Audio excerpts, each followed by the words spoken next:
Hai para warga, selamat datang di bulan muda. Cie, udah pada beli apaan lu bulan muda begini? Jangan dipaksain yang nggak bisa dibeli. Udah, borong aja semuanya. Nah, mumpung bulan muda nih, buruan deh lu beli jajanan. Kacang kek, pisang goreng kek, sekalian sama teh manis. Sambil ngemil kan enak nih dengerin cerita gue nih. Karena cerita gue kali ini rada panjang dan juga rada ribet.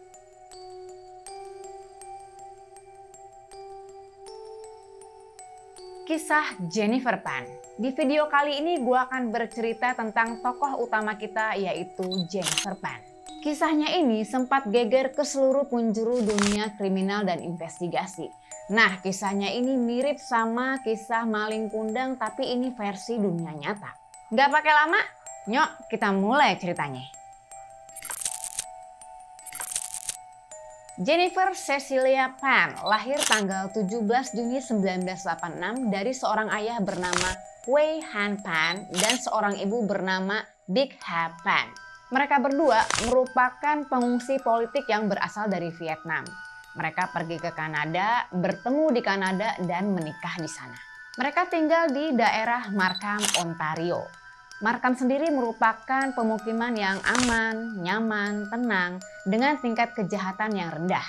Kedua orang tua Jennifer merupakan pekerja keras. Ayahnya adalah seorang juru mesin, sedangkan ibunya adalah seorang supervisor di perusahaan onderdil atau suku cadang. Mereka berjuang agar masa depan mereka dan masa depan anak-anak mereka akan menjadi lebih baik. Karena kerja keras mereka inilah, keinginan mereka pun terwujud.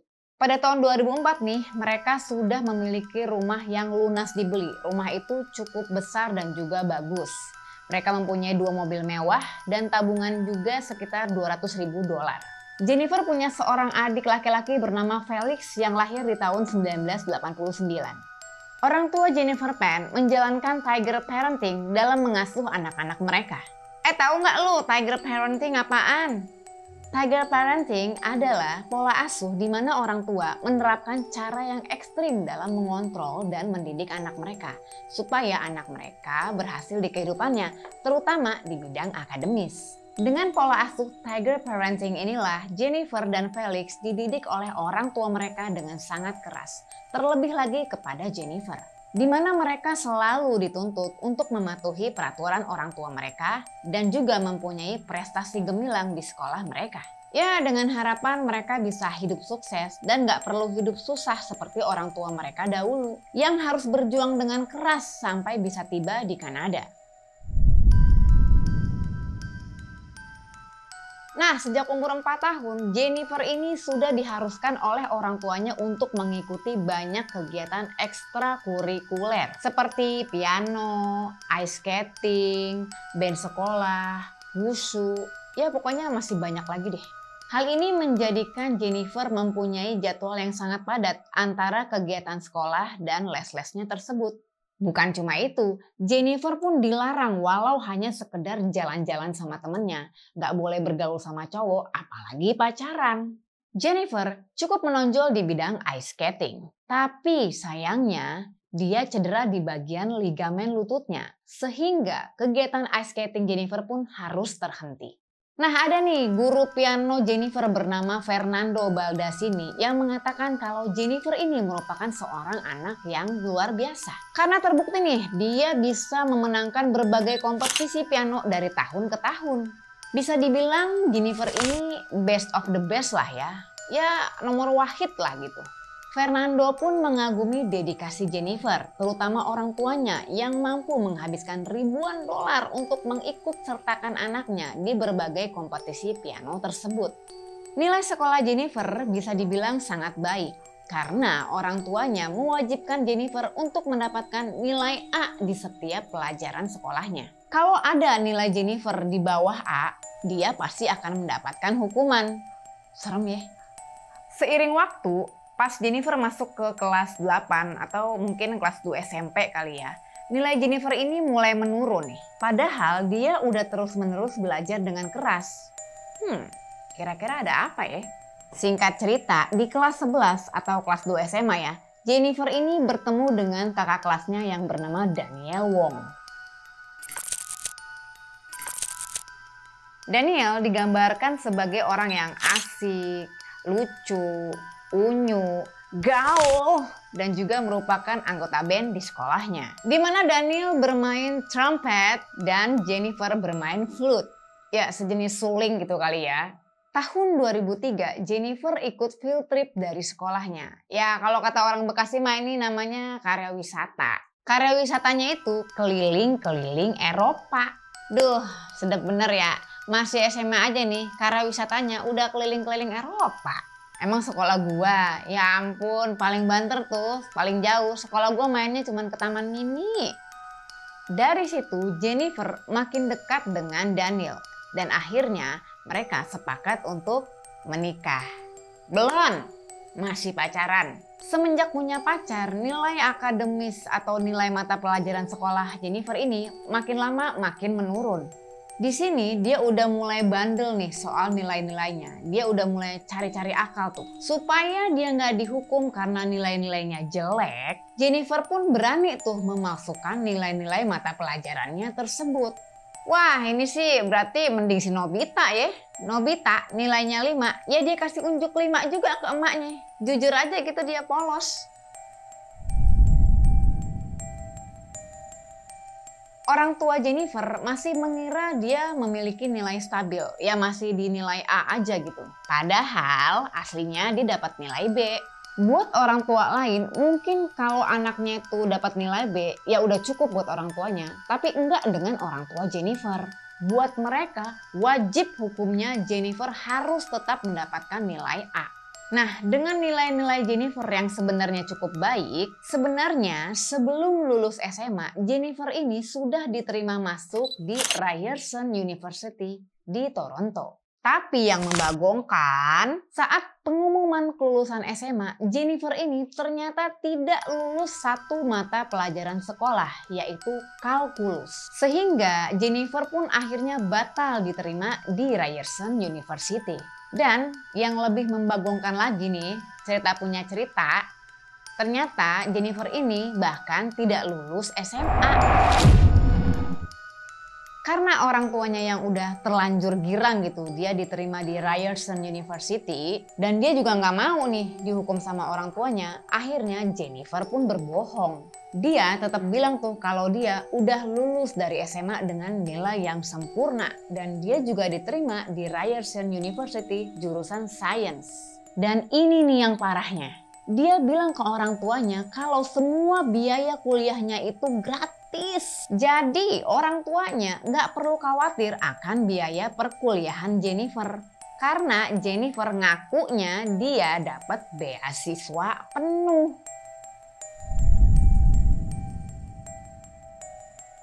Kebohongan Jennifer makin lama makin terasa nih.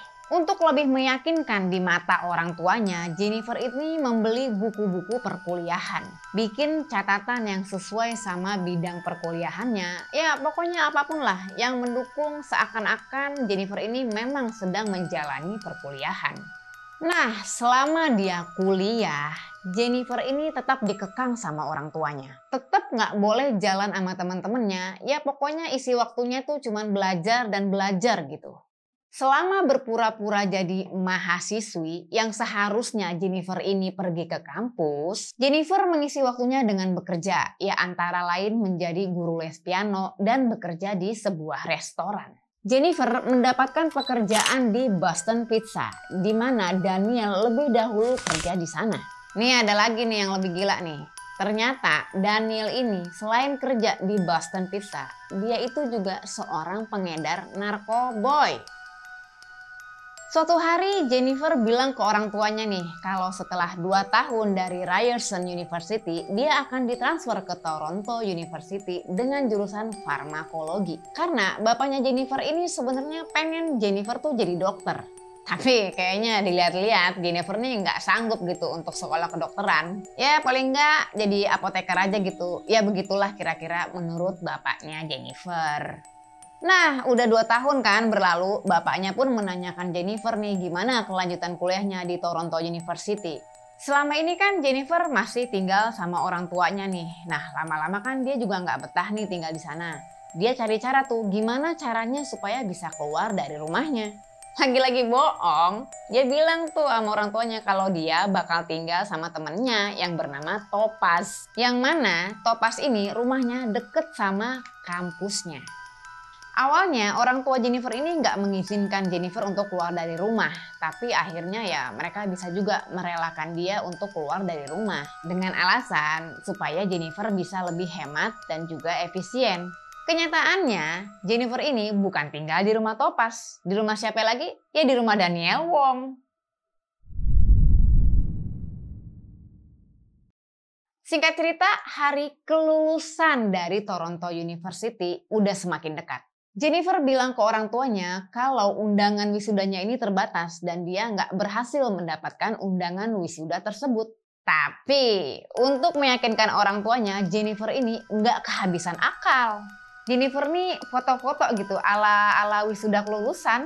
Ya pokoknya disetting dan diedit sedemikian rupa. Sampai foto itu emang bener-bener kayak foto wisuda gitu.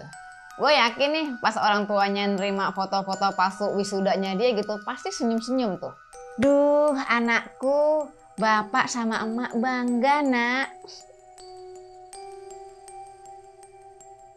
Lah terus ijazahnya gimana? Nah kan orang tuanya gak datang tuh pada saat wisuda. Untuk meyakinkan orang tuanya, Jennifer dan Daniel ini membeli ijazah palsu secara online.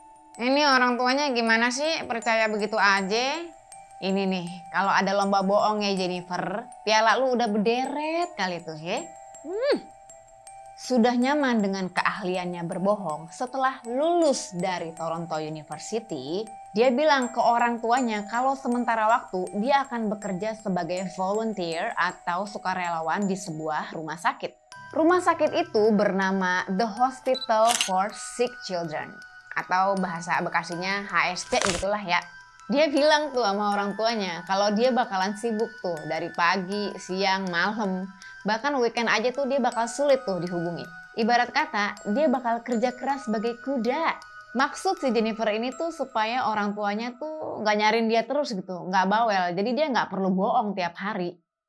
Nah suatu hari ya namanya feeling manusia gitu kan. Orang tua Jennifer ini mulai curiga nih sama Jennifer. Nih anak katanya kerja, tapi seragamnya kagak ada. Name tag-nya juga kagak ada. Dan akhirnya suatu saat ketika Jennifer pulang ke rumah orang tuanya, emaknya yang mulai curiga kepada Jennifer bilang kalau dia akan mengantarkan Jennifer kerja keesokan harinya. Jennifer saat itu ya tenang-tenang aja gitu dia mengiyakan. Dan besoknya berangkat deh tuh mereka berdua ke HSC, ke tempat kerjanya Jennifer. Biar emaknya yakin nih, Jennifer turun tuh langsung masuk ke dalam rumah sakit. Tapi ternyata di luar dugaan, emaknya Jennifer ini juga ikut turun tuh. Dia juga masuk ke dalam rumah sakit itu. Dia pengen tahu nih, Jennifer ini kerja di bagian mana atau di ruangan yang mana. Emaknya udah cukup lama nyari nih kan, Jennifer di mana sih ruangannya gitu kan. Tapi nggak ketemu juga. Ya jelas aja, Jennifer kan udah kabur. Ya karena emang dia nggak kerja di situ. Nah, ketahuan deh kan tuh bohongnya. Akhirnya Jennifer pun disidang oleh orang tuanya. Di situ dia mengakui kebohongan-kebohongannya selama ini. Dia bilang tuh sebenarnya kalau dia nggak pernah kuliah di Toronto University, dia nggak pernah kerja di HSC, bahkan dia bilang dia nggak pernah tinggal di rumah Topaz. Mendengar pengakuan Jennifer, orang tuanya ini murka. Ponsel dan juga laptopnya langsung disita. Orang tuanya pun pada akhirnya mengetahui hubungan antara Jennifer dan Daniel Wong. Jennifer dipaksa untuk memilih antara keluarganya atau Daniel Wong. Dan pada saat itu Jennifer lebih memilih untuk bersama dengan keluarganya. Jennifer juga dipaksa resign dari pekerjaannya. Dia hanya boleh mengajar sebagai guru les piano. Bahkan bapaknya tuh sampai memasang semacam alat GPS gitu di mobilnya Jennifer. Ya supaya kepantau gitu perjalanan Jennifer sehari-hari tuh. Dia kemana aja, dia mau ke rumah siapa gitu kan, biar ketahuan gitu.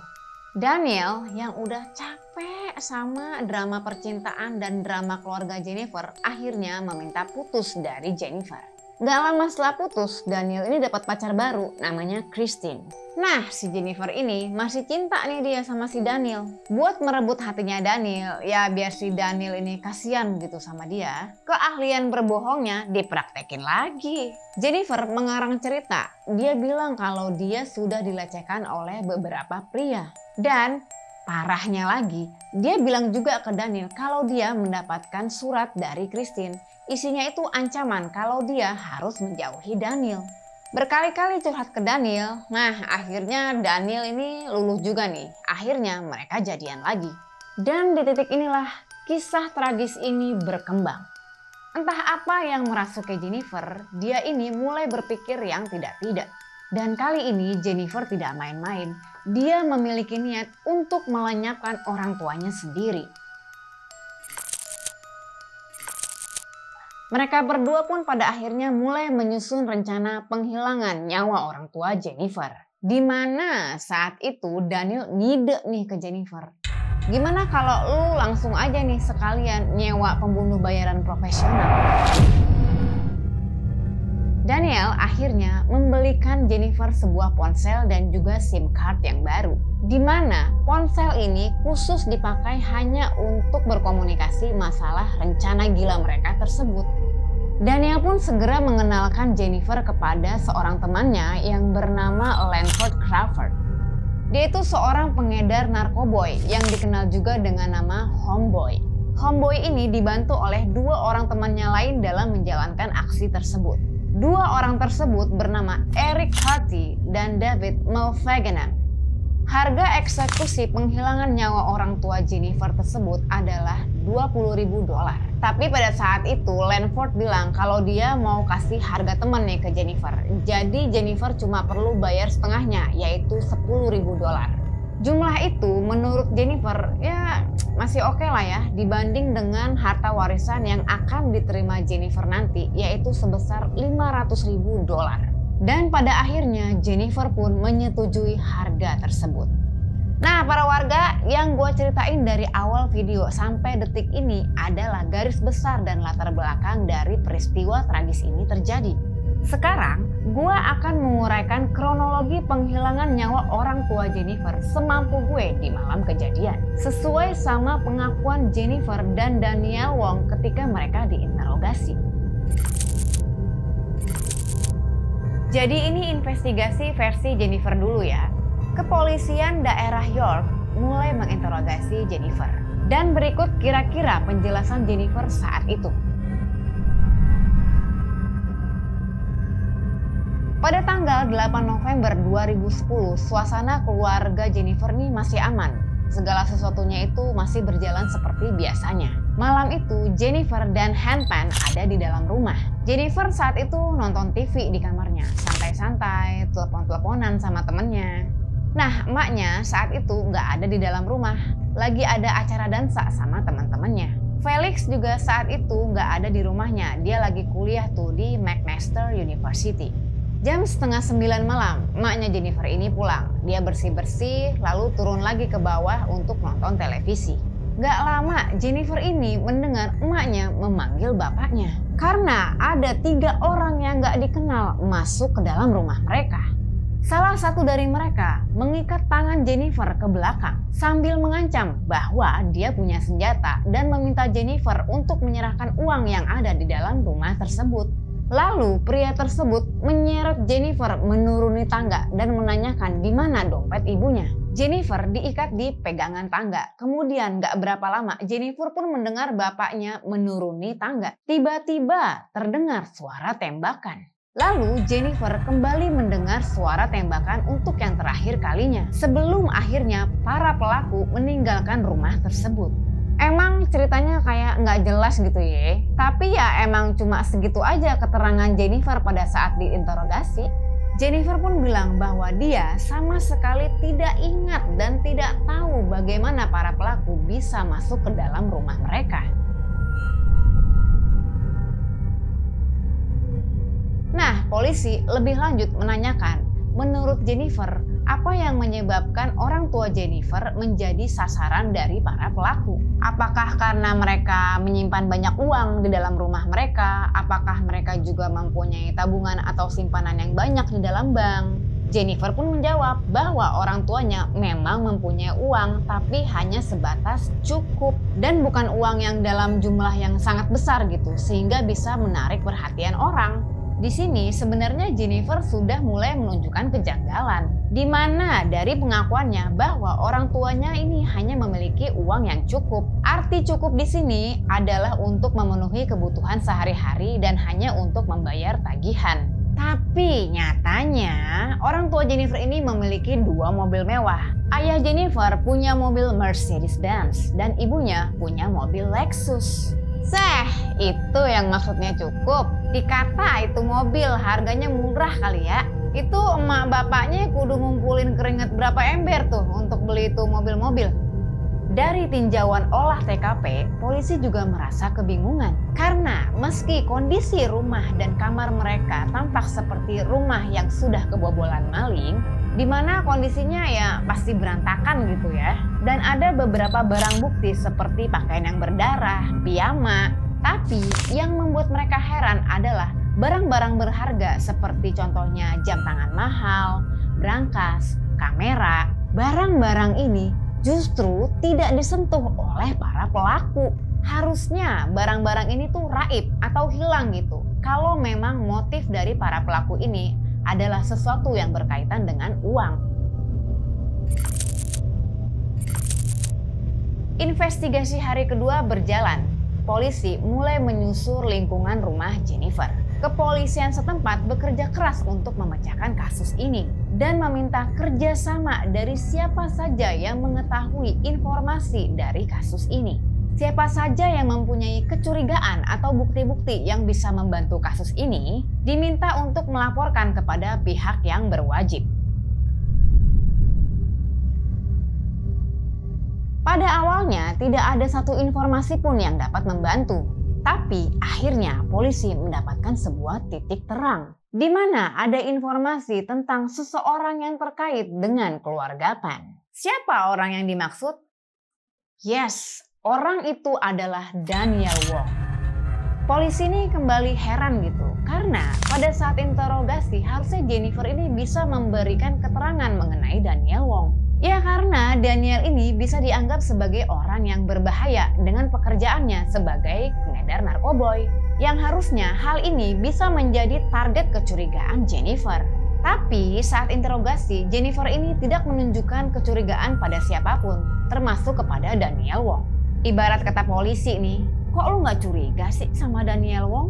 Kan lu deket nih sama si Daniel, orang tua lu juga tahu nih si Daniel. Nah lu sendiri juga tahu kan si Daniel ini adalah seorang pengedar narkoboy. Kalau emang lu khawatir sama nasib orang tua lu yang udah jadi target penghilangan nyawa, ya paling nggak ada terbersit sedikit gitu lah ya kecurigaan sama si Daniel ini. Ini mah nggak ada, diem-diem baik. Karena hal itulah polisi bergerak untuk mendatangkan Daniel Wong agar segera dimintai keterangan. Investigasi hari ketiga, polisi pun mulai menginterogasi Daniel Wong. Polisi menduga-duga nih apakah kasus ini ada kaitannya dengan peredaran narkoboy dan sejenisnya. Nah ini adalah inti dari interogasi Daniel Wong yang gua rangkum dari berbagai media sebagai berikut. 1. Daniel Wong pada saat malam kejadian dia mengaku ada di rumahnya. Dia sedang tidur. Dia pulang ke rumahnya itu sekitar jam 9 sampai dengan setengah 11 malam. Yang kedua, Daniel memang pernah berurusan dengan polisi terkait dengan kepemilikan dan peredaran narkoboy. Tapi setelah permasalahan tersebut, Daniel mengaku sudah berhenti dan tidak ada lagi kaitannya dengan barang haram tersebut. Jennifer merupakan mantan pacar Daniel. Mereka pernah putus tuh, tapi jadian lagi 2 tahun sebelum peristiwa ini terjadi. Daniel mengaku kalau mereka itu ya sudah 7 tahun bersama gitu, tapi hubungannya nggak bisa dilanjutkan. Ya lantaran orang tua Jennifer emang nggak pernah setuju dengan hubungan mereka. Yang akhirnya Daniel pun putus dari Jennifer dan memulai hubungan baru dengan seseorang yang bernama Christine. Daniel dan Jennifer pun tetap berhubungan baik walaupun sudah putus. Yang keempat, menurut Daniel, dirinya dan Jennifer menjadi sasaran dari telepon palsu ataupun telepon salah sambung dari nomor privat. Tapi lama-lama telepon ini menjadi gangguan gitu buat dirinya. Ketika teleponnya diangkat, nggak ada jawaban. Dan ini bisa terjadi sampai dengan 100 kali panggilan telepon. Yang kelima, gangguan telepon ini dirasa makin buruk oleh Daniel dan Jennifer karena sudah berubah menjadi ancaman penghilangan nyawa melalui pesan teks. Kejadian ini berlangsung sampai beberapa bulan, sampai terakhir kali, yaitu kira-kira 2-3 hari sebelum kasus penghilangan nyawa orang tua Jennifer terjadi. Nah, itu tadi adalah inti dari interogasi polisi terhadap Daniel Wong ya. Lalu polisi pun melanjutkan investigasi kasus ini. Polisi pun akhirnya memeriksa CCTV di area lingkungan rumah keluarga Pan. Dari video CCTV terlihat bahwa pukul 11 malam ada 3 orang masuk ke dalam rumah keluarga Pan. Lalu 30 menit kemudian mereka terlihat keluar dari rumah itu. Ketiga orang itu masuk melalui pintu depan. Nah, hal yang sangat penting dari pengamatan CCTV tersebut adalah tidak terlihat adanya paksaan ketika mereka masuk ke dalam rumah tersebut. Atau dengan kata lain, mereka tidak masuk secara paksa. Seperti yang udah gue ceritain sebelumnya, Jennifer memang mengaku kalau dia tidak ingat dan tidak tahu bagaimana para pelaku tersebut masuk ke dalam rumahnya. Jennifer kembali dipanggil polisi untuk menjalani interogasi yang kedua. Di mana untuk sesi kedua ini, polisi itu lebih menekankan tentang kepribadian Jennifer dan hubungan pribadi Jennifer sendiri dengan Daniel Wong. Menurut Jennifer, dia memang tahu kalau Daniel adalah seorang pengedar narkoboy. Tapi ya, dia nggak pernah tuh benar-benar mempermasalahkan masalah tersebut. Dia juga nggak pernah menanyakan secara detail tuh perkara ini kepada Daniel Wong. Ya, namanya juga cinta ya kan? Kadang-kadang tak ada logika. Nah, tentang masalah telepon palsu berkali-kali tadi tuh, Jennifer yakin kalau itu berasal dari pacar barunya si Daniel Wong, yaitu Christine. Jennifer bilang kalau Christine mengirimkan dia pesan agar segera menjauhi Daniel.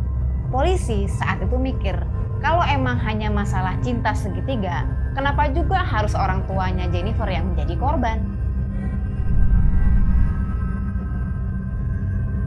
Ingin mengenal pribadi Jennifer lebih jauh, polisi pun menanyakan lebih mendalam tentang hubungan Jennifer dengan Daniel Wong yang ditentang oleh keluarganya.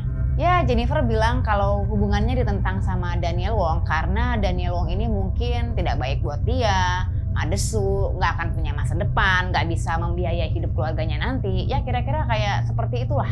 Singkat cerita, di sesi interogasi kedua ini, kebohongan-kebohongan Jennifer pun terungkap juga sama kepolisian. Termasuk soal kebohongan perkuliahannya yang dia udah pendam selama 4 tahun.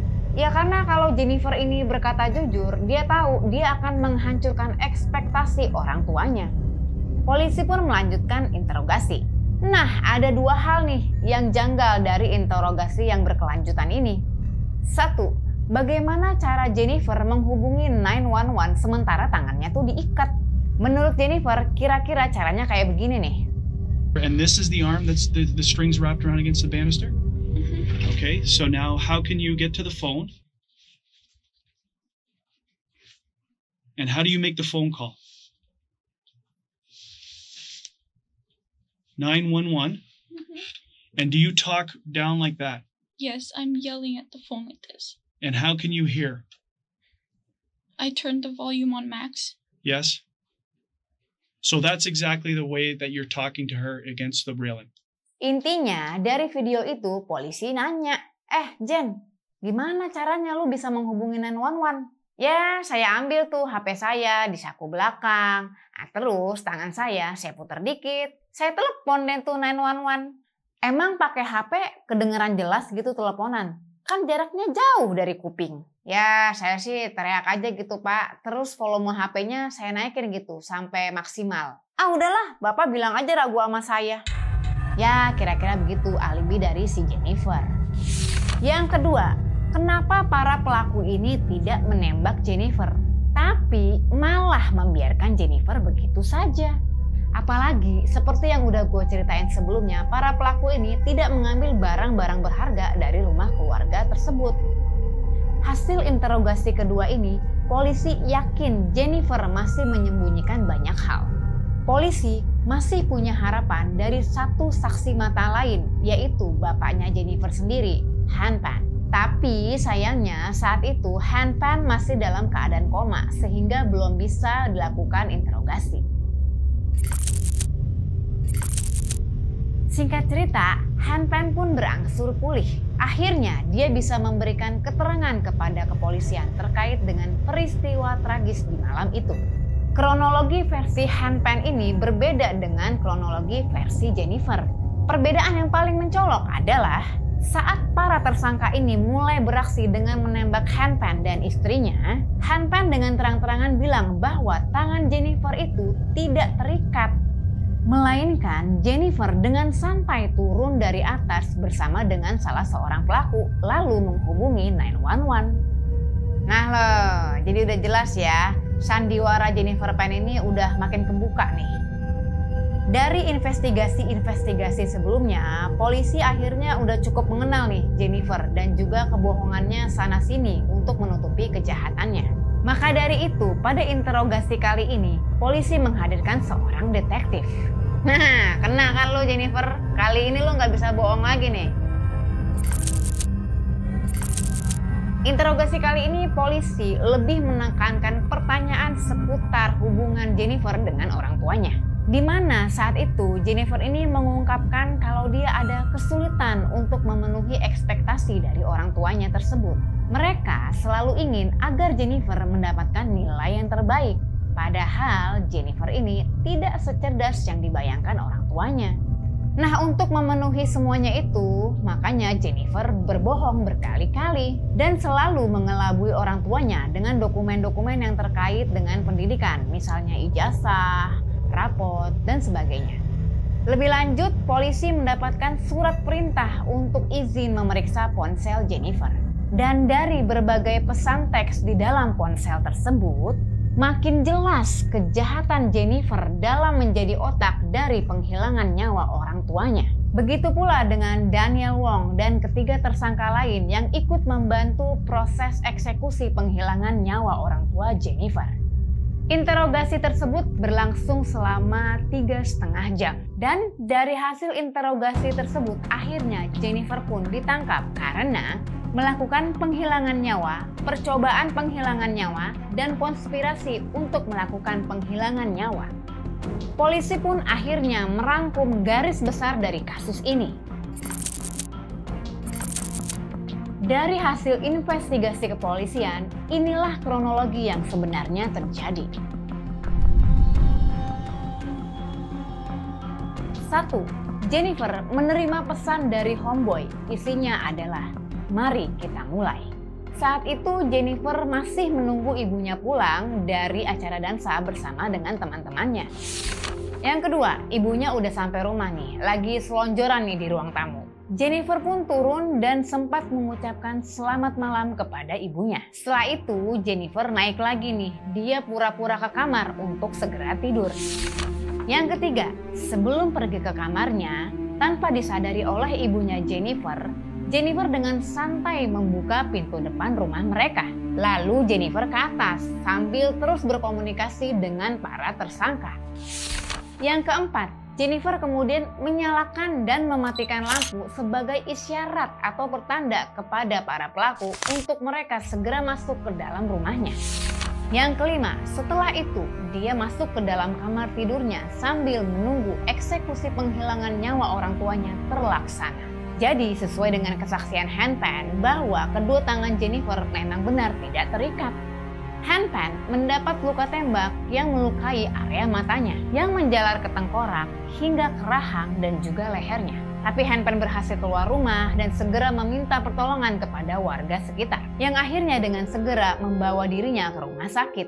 Saat itu Han Pan dikondisikan dalam keadaan koma, sedangkan ibunya Big Pan dieksekusi di bagian kepala sebanyak 3 kali dan langsung kehilangan nyawanya di tempat. Dan setelah kejadian itu Jennifer langsung menghubungi 911 dan sampailah laporan itu kepada pihak kepolisian. Begitulah sekiranya kronologi kasus penghilangan nyawa orang tua dari Jennifer Pan. Pada akhirnya, Jennifer Pan, Daniel Wong, dan ketiga tersangka lainnya mendapatkan hukuman seumur hidup tanpa adanya kemungkinan pembebasan bersyarat selama 25 tahun. Han Pan, sang ayah, diberikan perintah non-kontak seumur hidup terhadap putrinya Jennifer Pan. Jennifer Pan mengaku tetap tidak bersalah. Setelah penangkapannya, polisi pun menemukan sebuah buku harian Jennifer Pan. Hal ini menjadi menarik karena dari situ bisa diketahui isi pikiran dari seorang Jennifer. Gua akan menyampaikan inti dari tulisan-tulisan yang ada di buku hariannya, sekalian sama pendapat atau perspektif gua pribadi mengenai hal ini. Disclaimer dulu nih, gua sama sekali tidak mendukung perbuatan keji dari Jennifer Pan. Karena dia sendiri juga udah menerima konsekuensi hukuman dari perbuatannya. Gue cuma mau melihat dari sisi lain gitu, kenapa peristiwa ini bisa terjadi.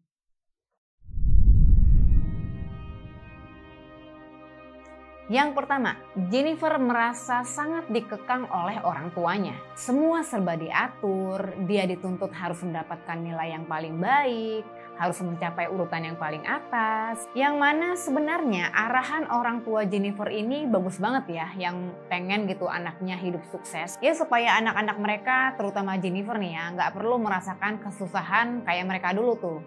Mereka kan pengungsi politik ya dari Vietnam. Tapi tuntutan mereka ini mungkin terlalu berlebihan dari apa yang sebenarnya bisa ditanggung oleh Jennifer sendiri.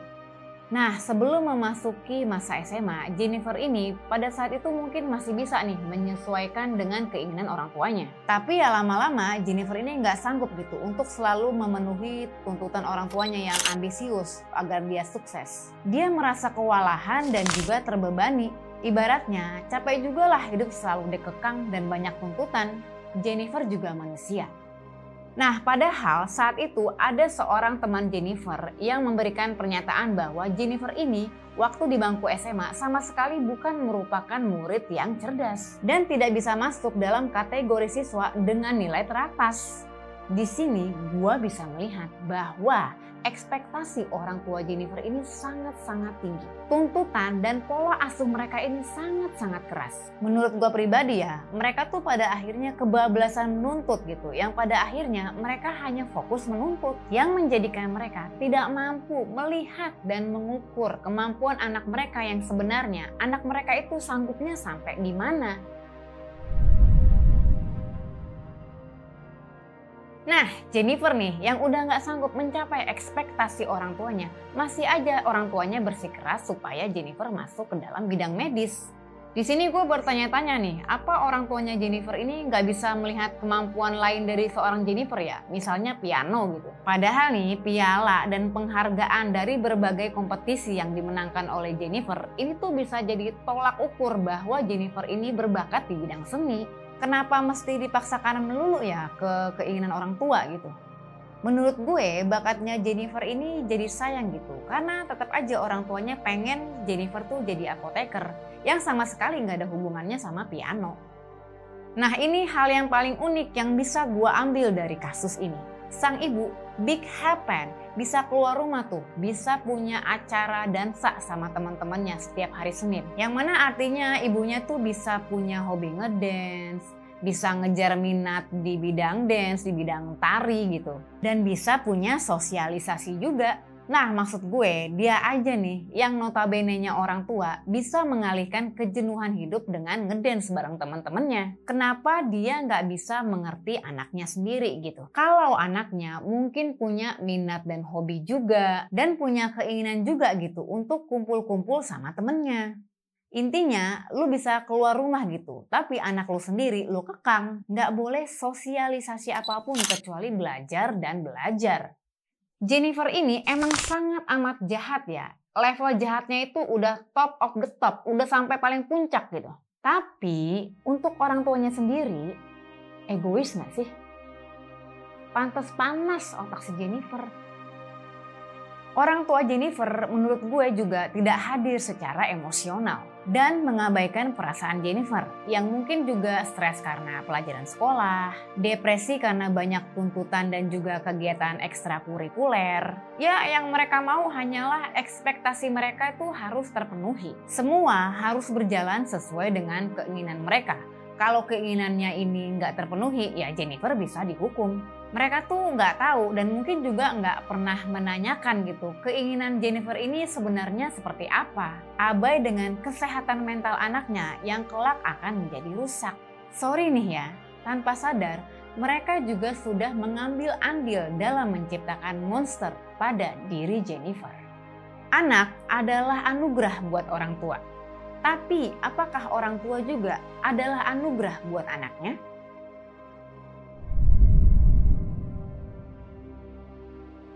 Yang kedua, seluruh kehidupan Jennifer hanya mengarah kepada Daniel Wong.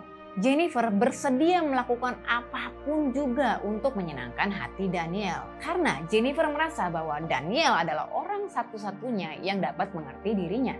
Jadi ya, tujuan hidup dari Jennifer Pan ini hanya untuk bersama dengan Daniel Wong. Dan dia berusaha sekuat tenaga gitu untuk mewujudkan tujuannya tersebut. Termasuk mengirimkan ratusan pesan singkat ancaman kepada Daniel.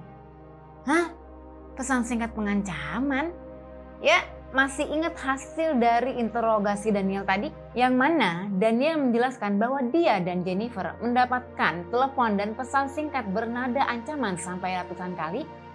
Nah, itu adalah ulahnya si Jennifer. Jennifer lah yang memanipulasi keadaan seakan-akan mereka diancam oleh Christine, pacar barunya Daniel. Padahal dia sendiri adalah dalang dibalik semua telepon dan pesan singkat ancaman tersebut. Jennifer benar-benar bucin sama Daniel dan dia mencari cinta dan juga validasi dari seorang Daniel Wong. Nah, kalau dia kehilangan Daniel, harapan dan pelipur lara satu-satunya dalam hidupnya, untuk apa lagi dia hidup? Nah, kalau ini tentang Daniel Wong nih. Daniel sendiri dalam membantu Jennifer ini motifnya adalah UUD, ujung-ujungnya duit.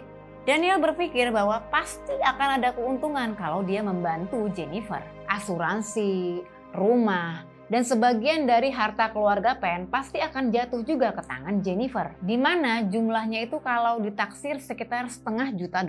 Dan saat itu dia berpikir pasti bisa mempengaruhi Jennifer untuk dapat mempunyai akses ke semua harta tersebut. Ya, kira-kira begitu isi dari buku harian Jennifer Pan. Apapun itu, bukan alasan Jennifer Pan untuk melakukan penghilangan nyawa orang tuanya sendiri. Dan kalau Jennifer ini memang nggak suka gitu dan nggak betah dengan kekangan orang tuanya, kenapa dia nggak pindah aja gitu, pindah rumah, ngekos kek? Dia kan udah kerja, bisa cari duit sendiri. Daripada duitnya dipakai buat nyewa pembunuh bayaran, mending duitnya dipakai buat memenuhi kebutuhan hidupnya. Terakhir nih, buat gua pribadi, adalah lebih baik bagi seorang Jennifer Pan untuk pamit dari rumah orang tuanya, menjalani kehidupannya sendiri tanpa bergantung dari orang tuanya, daripada dia harus melakukan perbuatan yang sungguh keji tersebut. Ini adalah cerita yang sangat kompleks ya, rumit gitu. Dari pengaruh orang tua, kisah percintaan, dan juga perkara harta berbaur menjadi satu, tapi sayangnya menjadi kisah tragis yang penuh dengan tragedi. Ya, sekian dulu dari gua. Semoga ada pelajaran yang bisa kita ambil dari kasus Jennifer Pan. Tonton terus video-video gue berikutnya. Mau lihat ya godang? Lanjutkan. Merdeka atau Wati.